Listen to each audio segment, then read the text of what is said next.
What is up, guys? Welcome to the first ever episode of Cliffhanger Hockey, Episode 1.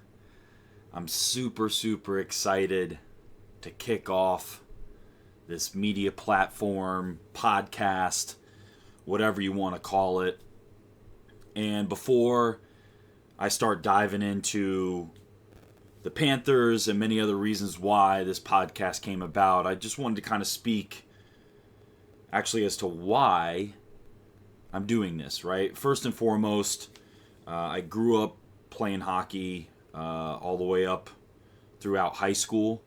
I did take quite a bit of a chunk of hiatus, and I actually got back into it over the last couple years. And I mean, first off, on that end, it's just been a blast. So really love that I'm doing this just for my love of hockey. Obviously, of course, I'm a huge Panthers fan. I've been following them since I was a little kid. And unfortunately, back then, you were always a fan of the Panthers, but you also were a fan of another team as well, too, because unfortunately, the Panthers were never good enough. But my goal here in creating this channel is really to bring more content from a player perspective. Now, don't get me wrong, I'm not anywhere near a professional level, right? I play in a beer league.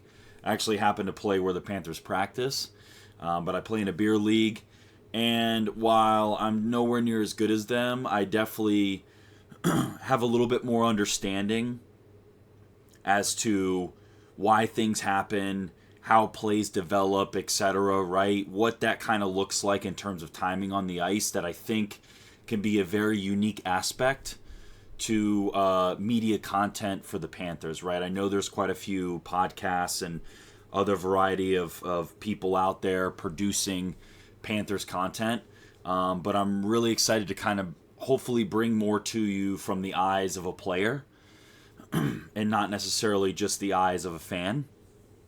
Also, too, I'm making this podcast and making this media outlet for the Panthers because I'm really passionate about it. And, you know, the last couple years when I've been really looking for consistent media content to listen to really get behind, I haven't really found a home or what I've been looking for in that. And I think that's the other reason why I'm really creating this podcast, is in hopes that you'll find consistency in what I'm talking about, but also posting stuff on the regular, right? Posting stuff shortly after a game or the next morning.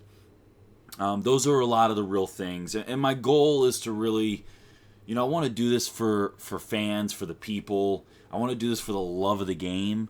I want to do this, obviously, because I love the Panthers and I live in South Florida, right? I regularly attend the games.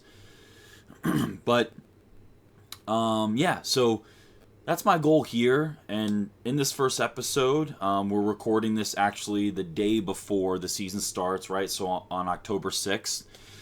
So just wanted to kind of take this first episode to just kind of go through an overview of a lot of the stuff that has happened in the offseason. I want to talk about a signing. I want to talk about preseason games. I want to really kind of talk about some of the people we've acquired. Also, I'm a huge betting person. So really want to kind of throw out some bets that maybe you guys are like, if anybody's in a real betting mood, especially when it comes to hockey. And then also, too, lastly, just kind of want to finish it up with a little fun game here, a little blind ranking, if you will. So, yeah. So let's kind of get started here, right? So we had Nico Mikkola, right, just a couple days ago, sign a brand new contract, 8 years, $5 million. Now, that contract doesn't start till next year, right? So he's still making about 2.5 right now. So really nice on the books. I mean, what more can you say about Mikkola? The dude is a Eiffel Tower that can skate faster than probably anyone I know, right? The Panthers really like to cover a lot of ground, right? Close gaps, keep the sticks tight. And also, too, what we really saw last year in the playoffs was him really step up in an offensive aspect, right? And Paul Maurice really giving him that trust. And I think you really started to see Mikkola kind of shine, right? And I think, obviously, one of the big reasons why you got to see Mikkola shine is because of his partner right next to him in Seth Jones, right? Who they acquired last year via trade from the Blackhawks. Obviously, having Seth Jones, he's also a great offensive, defensive, very tall defensive lineman as well. But I think it allows Mikkola to trust his partner a little bit more and really attack on the offensive end. Obviously, for those who have been watching the Panthers and followed last playoffs, you really kind of saw him, like I said, really get up on the play, make stuff happen, right? Cover a lot of ground, a lot of space, clog up the middle for his teammates to utilize a defenseman and go around. So really, really excited for Mikkola. Obviously, that's a big, big contract to kind of already get ahead of, which is something the Panthers have been really notorious for, which is awesome. Obviously, the other big soon-to-be free agent after this 2025-2026 year is going to be Bobrovsky. He feels like he's in his prime. With us trading Spencer Knight last year, I really feel like there was a lot of probably conversation or a lot of assessment of Bob and where he was at and the fact that, most likely we were going to re-sign him. So I really feel like that with that Spencer Knight trade, getting Seth Jones, that kind of really solidified that the Panthers are interested in, roughly around another 3 or so more years of Bob, probably a short term. Obviously, right now he's making about $10 million a year. Definitely don't expect that moving forward into next year, right? You probably may see something around half that, around $5-6 million. But to circle back around to Mikkola, super, super excited for him. I think that was a key piece of the defensive core. Really have most of our defensive core locked up, which is just really, really great to see. Wanted to kind of talk a little bit about the preseason, right? The preseason, man, it's kind of been really, really shaky. I think they were interviewing Sam Miskevich, and he was talking about how, they wish they could just really get to playing hockey. I couldn't agree more, right? I mean, we saw like over 180 penalty minutes in the first, or out of the last two games. The first out of the last two games, we saw about 180 penalty minutes. And the last game, I think it was like 312, and a bunch of people kicked out, et cetera, et cetera. I guess my 2 cents on it is, yes, I really love what hockey is all about, right? That really gritty, grinding out, physical game. But, I mean, what were we really watching? I don't really think that was really much hockey going on. While I love the physicality in general, I love the physicality that the Panthers bring, I wasn't really too much of a fan, right? I feel like preseason is a great time to either A, test some up-and-coming people, or B, really just kind of play some complimentary warm-up hockey that allows you to hopefully get to your game pretty early on in the season and, obviously get the season started off on the right foot. Really clearly wasn't the case. So, I think the first game they play is like November 15th in the regular season. So, really curious to see what that kind of looks like in the future with all this kind of preseason beef, we'll call it. And I did see in the news that obviously in the first game, AJ Greer got a fine. I think it was over like $2,000. And actually today they just came out that they suspended a couple players from the Lightning for a couple games, and I don't even think they are even making the team or have played a lot of games. I think one of the guys I read has played like 4 games in the last 2 years. So, it is what it is. While they're handing out fines to the Lightning, tonight the Panthers are handing out rings to their players. So we'll kind of leave it as that. Next thing I wanted to talk about was we actually acquired off waivers Cole Schwint. If that name sounds familiar or it doesn't sound familiar, he was actually part of the Tkachuk trade to Calgary. So interesting to see him come back. Obviously, the Panthers are extremely particular about their scouting. And, obviously, while it was a sacrifice at the time for what Tkachuk obviously ended up bringing, which was clearly well worth it, really excited that we got him back in the program. It seems like he bounced around to Vegas, right? And that's where we picked him up from. So clearly we see something in him that maybe other people don't. And to be honest with you, over the last 4 or 5 years, that's actually kind of been the Panthers' MO, right? They've kind of seen something in players that not a lot of other people see, right? You look at the handful of defensemen that we've had 1-year deals with that have went on and made money, or backup goalies, right? We've been very successful in those categories. So really curious to see what Cole can bring to the table.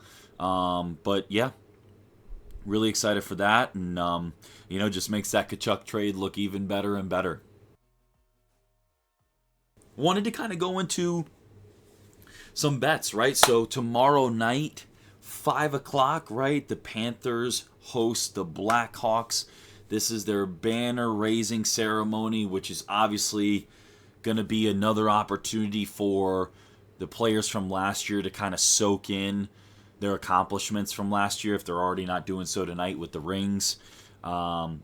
Really excited. 5 o'clock game, right? One of the big key things there is playing Spencer Knight, right? The old backup goalie. Man, just to kind of talk about that for a second. What a roller coaster of emotions. Not only Spencer Knight probably has being the backup and getting traded and seeing your team win, but then also being there on the banner raising night when you were part of the team for 2/3 of the year.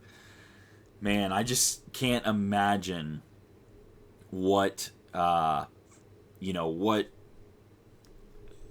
the amount of frustration maybe, or just motivation, I guess is maybe the better word. I'm really, really expecting Spencer Knight to come out hot and really want to close down the Panthers.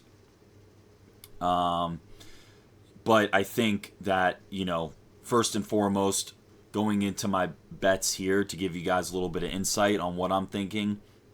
First and foremost, obviously, I got the Panthers winning the game overall. The other unique bet I have here is I got Seth Jones over 1.5 shots, right? This is his old team, right? While I understand it's a new year, a new season, he won a cup with the Panthers.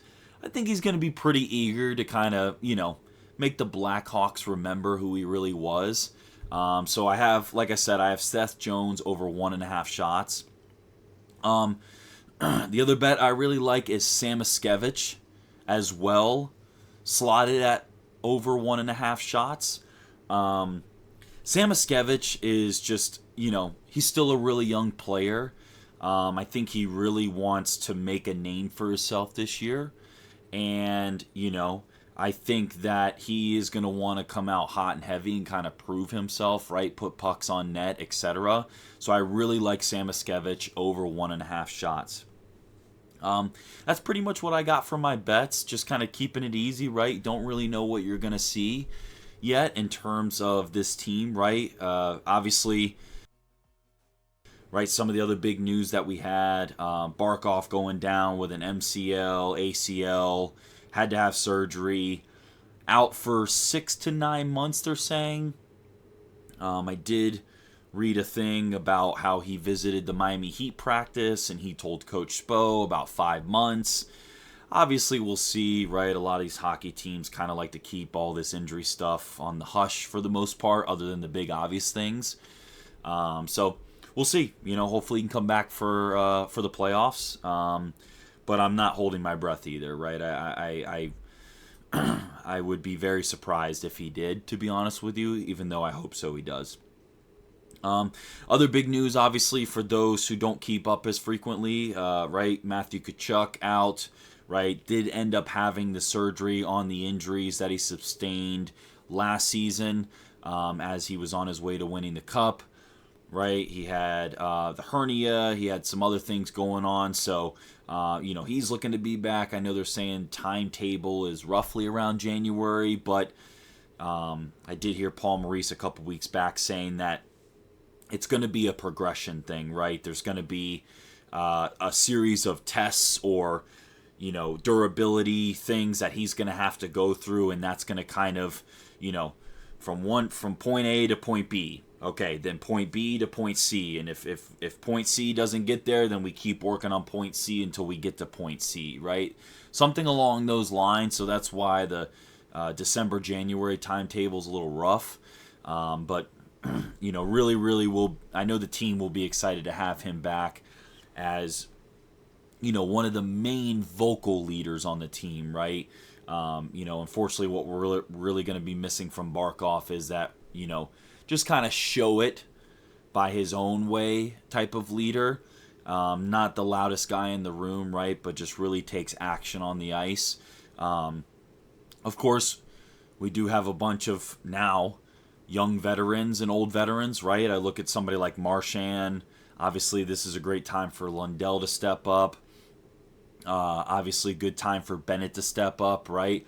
Kind of running that first line is what most people are predicting. So, really excited for the season. I think this season is going to be a whirlwind of ups and downs. I think this is a really great challenge, right? I think this gives the team motivation, right? The fact that they lost some people, right? They're not just riding into next season all coasty there. So really excited for that.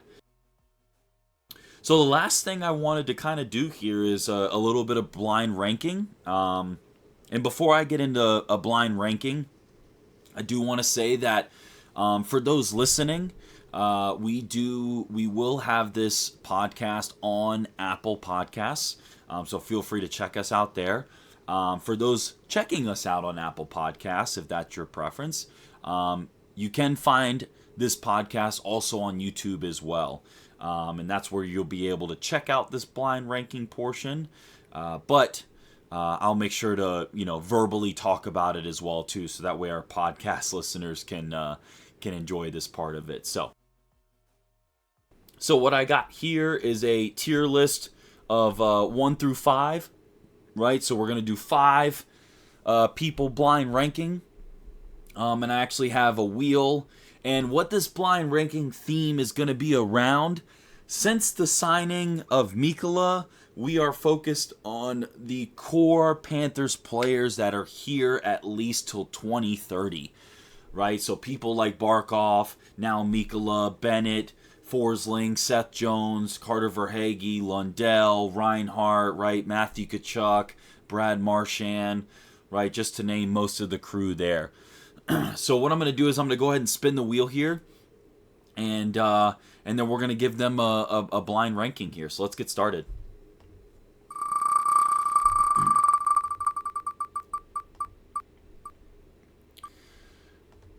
All right, so our first blind ranking is Gustav Forsling. And of course they're going to throw me one like this. Gustav Forsling. So, Gustav Forsling, definitely, in my opinion, the best defenseman on the team. Always considered the most fit, one of the most fit players on the team. I think I heard Brad Marchand saying, how does this guy have a 12-pack? Which I find funny.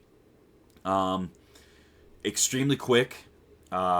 Really doesn't give up much, right? I know, obviously, he's a big part of a lot of the superstars over the last couple years, not really getting much in terms of goals, assists, etc.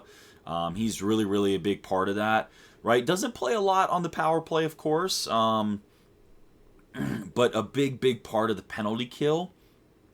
So, Ah, man. I'm gonna go ahead and put Forsling at.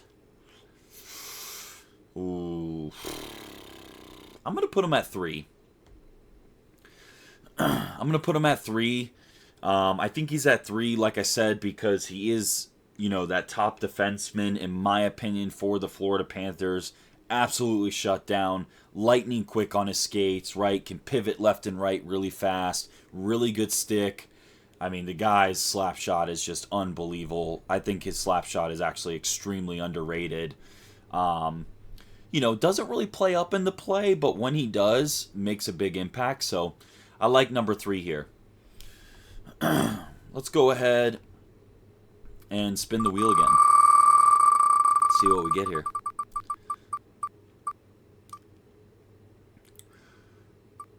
Ooh, all right. The newly 2030 core guy, Nico Mikkola.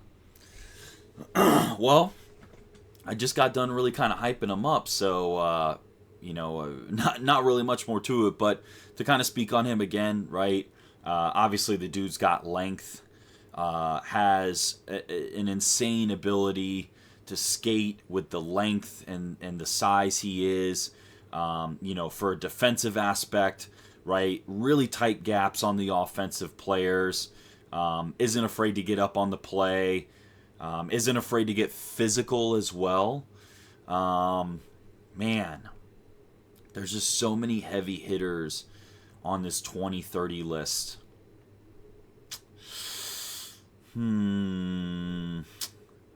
I think for him, I'm going to go 4 here.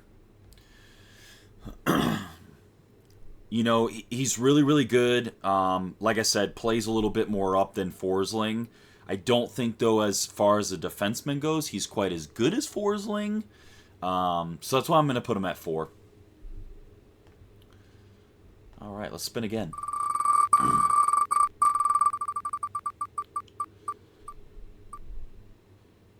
Man, this is a defensive wheel here. Next person we have is Seth Jones. Seth Jones, as we know, acquired from Chicago last season. One of the things that Bill Zito talked about when acquiring him, obviously, first off, his size, right? Very similar to Nico Mikkola. But also his offensive ability, right? He does run the power play. Actually, this year I have been seeing he's running the power play with Ekblad. But mainly quarterbacks the power play. Great defensive person. Once again, fast skater, tight gaps. I think this season, going into the season, now knowing and understanding the Panther system, what I would feel like would be pretty confident in. Obviously, they won a cup last year. I'm going to say for Seth Jones, strictly on his quarterbacking the power play and obviously everything he brings defensively, I think he's number 2 on this. I think he's number 2 for that reason. I think he has a little bit more ability to put the puck in the back of the net compared to Forsling and Mikkola. And then, like I said, you got to give the kudos to him quarterbacking the power play there. So, as it stands right now, we got the number 1 slot still open. Number 2 ranking, Seth Jones. Number 3, Gustav Forsling. Number 4, Nico Mikkola. And number 5 is currently open. Oof. All right. So, we only got 1 and 5 left.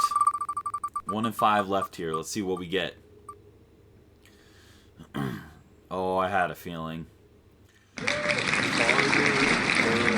Verhaeghe is the next person on our blind rankings here. Carter Verhaeghe, Mr. Swagoo, Mr. Clutch. Man. Oh, this is going to be a tough one. Well, I kind of put myself in a situation here. So 1 or 5 is all we got here. Man. I'm going to say here Really clutch. Last year, though, definitely took a step back. And I think we're going to have to bring in recency bias here a little bit. So with that being said, I'm going to put Carter Verhaeghe at 5. Now, if I could redo this blind ranking, of course, I wouldn't have him at 5 compared to Mikkola, Gustav, and Seth Jones. But I think considering I only have 1 and 5 left, and considering last season, especially during the playoffs, right? We didn't see the clutchness. He's not a big setup guy, right? He doesn't set up a lot of goals.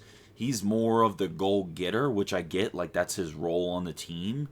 But yeah, I think with what we got left, I think 5 is pretty appropriate here. So, all right. So, all we got left is number 1. Let's see what we got here. And our number 1 is... Dang. That's a good spin. Is our number 1 for our blind ranking. I couldn't agree with that more, I'll be honest with you. I mean, what is there not to say about Sam Reinhart, right? Last 2 clinching Stanley Cup games, right? Scored the winning goal in 24, scored 4 goals in 2025.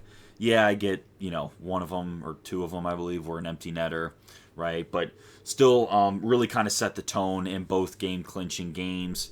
Obviously has had big seasons over the last couple years. Definitely one of the smartest players on the ice. Has the ability, though, to play that 200-foot game, right? Selke nominee. Didn't win it last year. Good chance to win it this year with Barkov, unfortunately, being down. I think Sam Reinhart is a really good number 1. So number 1, Sam Reinhart. Number 2, Seth Jones. Number 3, Gustav Forsling. Number 4, Nico Mikkola. And number 5, Carter Verhaeghe is our blind rankings for our 2030 core Panthers players. Man, it's crazy to think how many people we have locked up, right? Like, anybody, honestly, could have been number 1 in that blind ranking. But yeah, just to kind of close this out, man, really, really excited for not only the Panthers season, but really excited for this podcast and what to come. And just to kind of close it out, right? What is there to come in terms of scheduling or anything like that, right? One of my main goals and focuses is to really pump out content after hockey games, doing a recap, right? Talking about any news that pops up, right? I'm still kind of working on a schedule, but really excited to get that going. My goals in the future definitely is to incorporate some sort of live stream action, right, for the Panthers games, etc. I'm kind of working on that in the background a little bit. And just really excited for the season, really excited for it to kick off tomorrow, right? No team this season is really going to take us lightly, and, I think that's something that not only we experienced in, but yeah, we got to be prepared for, you know what I mean? But a great opportunity for people like Sam Miskevich to step up. Believe it or not, people like Bennett to step up, right, on the first line. Getting a full season of Marchand is going to be awesome. Getting a full season of Seth Jones, right? Our new backup goalie, Tarasov, I believe it is. Actually, really, really excited for him, believe it or not. I think, personally, he has the chance to be one of our better backups in the last couple years, if that's even really possible, but I really, really think so. Obviously, the Panthers do a very good job. Rob Tallis, right, does a really good job on goalie prospects, especially these guys who, aren't really, just kind of under the radar guys, right? We really kind of know how to find these guys, and like a lot of people say, revitalize careers, right? Shout out to Nate Schmidt. But yeah, guys, really, really excited for the season. Really excited for the season of this podcast. So, like I said, guys, You can find us on Apple Music. You can find us on YouTube. We also are on Instagram, right? Cliffhanger Hockey, on all of our platforms, right? Working on our other socials as well, too. More to come, guys. But really, really appreciate it. If you stuck out to this point, I appreciate you. Thank you so much for giving the first episode a listen. More to come. And I will see you guys very, very soon. Go Cats. Win tomorrow night. Let's beat the Blackhawks. All right, guys. Take it easy.